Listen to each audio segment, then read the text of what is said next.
안녕하십니까. 고려도금의 문희환 이사입니다. 오늘은 세계에서 알아주는 명금 하면 대표적인 서양에서는 영국이고 동양에서는 일본 금이 있습니다. 또 이제 중국 금도 있고 또 우리나라의 금도 있는데, 오늘은 서양금, 우리 찰스 황태자 이제 3세 찰스 3세로 대관식을 할 때 그 여자분이 금을, 서양금을 들고 있었어요.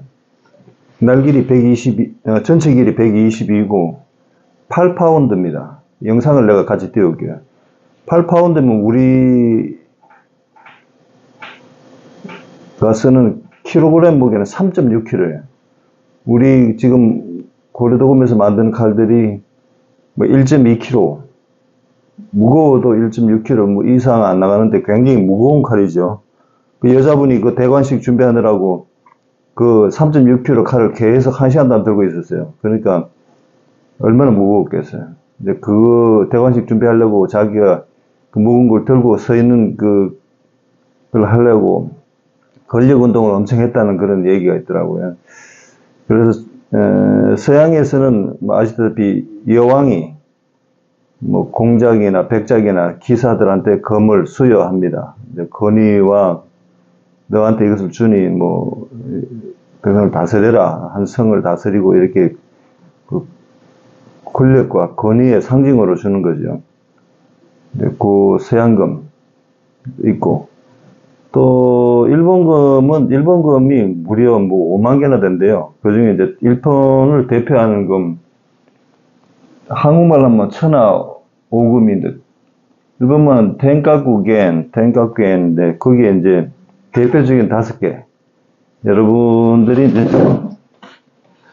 일본도 하면 이렇게 타이치, 태도라 그러죠. 뭐 신분에 따라 이렇게 사는데, 이런 금이 있어요. 이것은 이제 TACHI, 타이치라고 하죠. 이런 스타일은 이제 신분이 아주 높은 사람들이 사는 건데, 이제 일본금의 역사는 뭐 10세기부터 헤이안, 가마쿠라, 에도 시대, 뭐 이제 최근에 와서 이제 황제가 저는 메이지 유신의 건대 칼들이 있죠. 그 중에 이제 5개의 금이 이제 있는데, 그 금은 뭐 예를 들어 유명한 역사 있는 황제가 찼다든지, 뭐 우리 세종대왕 같이요. 또 여러분도 유명한 도공이 만들었다든지, 뭐 그런 내용이 있습니다. 타이치 가지고, 여러분 일본 신화 중에 유명한 것이 그 메이지 유신 이후인데, 칼은 뭐 그 전에 아주 오래전에 만든 칼인데, 시체 6구인가 5구 시체를 직접 테스트 배기를 해봤다는 거죠. 시체를 놓고. 뭐 그런 일본 칼도 있고요. 일본 칼이 뭐 오다치 그런 식도 있고, 여기 보면 이제 실물 크기입니다. 이거는 이제 카타나. 실제로 일본 카타나를 만드는 재료는 대부분 옥강을 쓰는데요. 굉장히 이제 뛰어나죠. 뭐 어떤 안 좋은 것도 많은 것 중에 있을 수도 있지만, 이 사람들은 굉장히 앞섰다. 그리고 28대까지 뭐 대를 이어 만든다. 그래서 굉장히 발전을 했어요. 그래서 제가 이제 일본 이하이도 뭐 5단도 가지고 있고 6단도 가지고 있어요. 일본 대회 가면 아무 칼이나 금도 대회장에 못 갖고 들어오게 검사를 합니다. 일본에서는 금을 만들면 미술도금보존협회라는 게 있어서 거기에다 칼을 보내요. 보내면 거기서 보고 이거는 단조로 만들었구나. 단조를 안 만들고 강판 끊어서 만드는 그런 칼들은 절대 칼로 인정 안 합니다. 그래서 당신은 대회장에 들어도 좋다, 이렇게 허락을 해줘요. 그래서 그 칼로만 시합을 할 수가 있어요. 이제 아시는 분은 알겠지만, 일본 내에서는 절대 단조 아닌 강판 끊어서 만드는 거를 인정 안 합니다. 인증서 안 줘요. 자, 일본 사람들은 뭐 인구도 우리보다 뭐 1억 몇천이니까 많고 한데, 예나 지금이나 칼 만드는 사람이 많았어요. 고도 시대라고 하면 서기 987년, 아마 우리로 말하면 통일신라 시대나 뭐 삼국시대 후반이 되겠죠. 예, 1593년,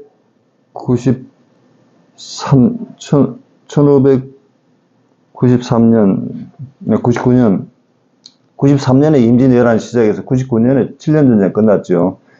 그때를 일본 고도시대라 하고, 이제 도쿠가와 이에야스가 들어서고 나서 메이지 유신 전까지 에도 시대라 합니다. 그래서 일본은 칼에 따라 이제 시대를 분류하는데 고도 시대, 그 다음에 신도 시대, 현대도 시대, 신도 시대 이렇게 나눕니다. 여기 보면 일본 전역에서 칼 만드는 데가 이렇게 많아요. 서기 987년부터 이제 저희 아들 문준기 대표가 가서 배운 게 이제 미야자키 휴가이라고 하는데, 이것도 벌써 1000년 전부터 이 마을에서 그 건물을 만들기 시작했어요. 바로 마츠바 이치로 선생이 거기 이제 조상이 할아버지가 그것을 만들기 시작해서 거기서 이제 칼 만들면서 지금까지 살고 있는 거죠. 역사가 이제 굉장히 오래됐어요. 왜냐면 경쟁적으로 많은 사람이 만들고 역사가 있고 그럼 노하우가 전수가 되고 이러면 좋은 칼을 만들겠죠. 근데 요즘은 이제 대학에서도, 일본에서는 대학에서도 가르치기도 하고 지역별 지방정부에서도 만들기도 하고 뭐 그럽니다. 그래서 뭐 또 좋은 점은 우리가 본받아야 되겠죠. 뛰어난 점이 있습니다. 이 사람들은 금식 만드는 사람, 장식 만드는 사람, 금집 만드는 사람, 손잡이 만드는 사람 다 구분되죠. 그래서 그렇다. 근데 뭐 우리나라에서는 이 한자를 만드는데 그렇게 만들어서 비싸게 살 사람도 없고요. 그게 아이러니합니다. 그러나 우리 이제 고려 전통 기술에서는 분류화 시켰어요. 검신, 문준기도공, 또 이제 조립은 공장장이, 또 색깔은 누가, 연마는 누가, 이렇게 구분시켜 놔가지고, 그 다음에 금명은 누가, 이렇게 다 나눠져 있어요. 뭐, 그래도 최고로 전문화 시켰죠. 그 다음에 이제 중국 도금인데, 중국 도금이, 원래는 중국 도금이 괜찮은 칼이에요. 근데 공산화 이후에는, 발전이 안 한 것 같아요. 근데 지금 이제 중국을 대표하는 중국 워낙 뭐 역사도 깊고 하니까 도금이 여러 개 있지만, 청나라 때 걸륭 황제라고, 명나라 때는 영락제가 있지만 걸륭 황제의 금이 중국에서는 국보급으로 치고 있어요. 이렇게 보면 이것이 걸륭 황제의 도금입니다. 자, 옆으로 사는 거죠. 뒤로 해가지고 중국 영화 보면 그러죠. 그 다음에 여기도 보면 이제 이런 중국 보금이 많아요. 한날보다 방금 보여드렸던 도지만 뒷면에서 보면 금이, 중국에는 금이 많아요. 그래서 이것이 이제 국보로 지정되어 있다. 그러면 이제 영국, 뭐 스페인 거는 제가 구분하면 스페인도 왕국이 있으니까 좋은 금이 많이 나온다는 얘기 들었어요. 일본 옥강 못지않은 수혜가 스페인에서 나온다는 얘기도 들었고요. 서양에는 영국, 스페인, 동양에는 이제 이웃 나라인 일본이 세계적으로 유명하고 일본 금, 그 다음에 이제 중국 금을 봐왔는데, 근데 이 사람들이 뭐 일본 금도를 안 해서 그런지 제가 이제 용천이라는 데를 한번 가봤어요. 근데 뭐 소문은 자자한데 소문은 무상해요. 그래서 보면은 이거 얼마냐 안 물으니까 중국 금 이제 안 사요. 직접 가서 한 사보십시오. 3만 엔. 3만 위엔이에요. 위엔화, 중국 위엔화 쓰죠. 3만 위엔이면 우리 돈 540만 원이에요. 근데 보니까 날은 이제 잘 만들더라고요. 그런데 연마나 칼의 모양, 장식, 그게 뭐 손잡이에 540만 원짜리 칼이라는 게 손잡이에 뭘 가만, 저는 이제 일본 거 수입해서 최고급 즈카이토를 수입해서 쓰는데 거기서 한국에서는 코튼 면을 쓰죠. 그 다음에 가죽도 쓰고, 가죽도 괜찮아요.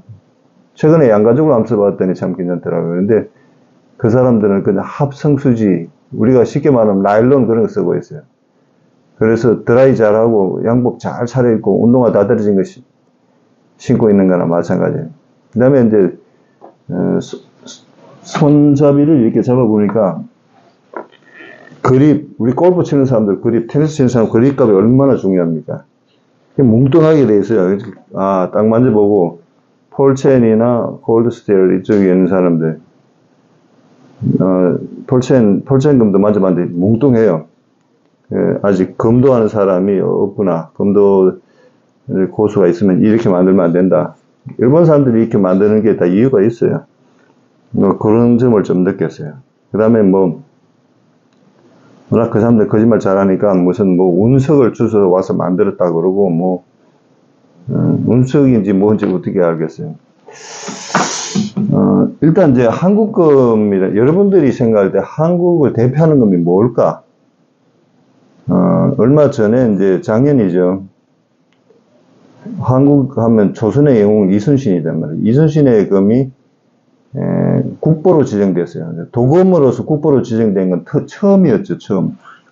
여기에 띠지를 붙여놨는데 안 됐는데, 앤드류, 미 8군 사령부 이제 평택에 있는데, 미군 장교가 와서 이거 찍어놓고 갔어요. 그래서 내가 이름 붙여놨어요.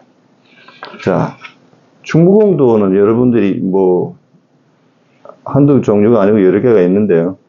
그 중에 대표하는 것이, 아산 현충사에 충무공도가 가장 대표적인 거죠. 그것은 언제 만들었냐면 임진왜란 때 삼도 수군 통제사 시절에 장군이 이제 만들었는데 일본군이 부산에 상륙할 때 처음에